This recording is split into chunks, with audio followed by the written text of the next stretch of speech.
Jā, man arī ir viedoklis par tiem deputātu viedokļu apkopošanu. Nu, manā skatījumā tas ir ļoti nenopietni. Es jau arī vairākiem kolēģiem esmu teikusi, ka, ja mēs kaut ko darām skolu reformas jomā, tam ir jābūt izpētītam, izrunātam, ar visām iesaistītajām pusēm, nevis mums te kabinetā jāsēž, jāpaskatās pāris skaidros un kāda ideja mums tajā brīdī rodas galvā, to mēs liekam uz papīra. Nu, manā skatījumā tā nav nopietna pieeja, jo, lai optimizētu kaut ko, tur ir arī kaut kas jāpadara un jāpapēta, jāparunā ar vecākiem, ar skolēniem, ko viņi vēlas, uz kurieni viņi plāno iet mācīties, kas viņam būtu labākais.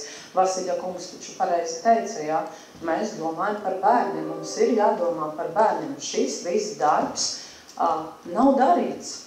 Un es, piemēram, es uzskatu, ka tas ir bezatbildīgi no manis šobrīd atrauti kontekstā prasīt kaut kādu redzējumu, ja reāli nav izdarīts mājas darbs.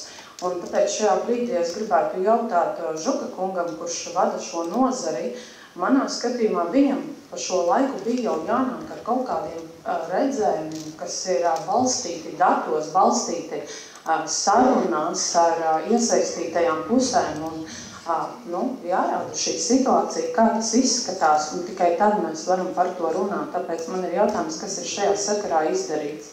Vai ir kaut kādi piedāvājumi no jūsu puses, par ko mēs varēsim runāt februārī?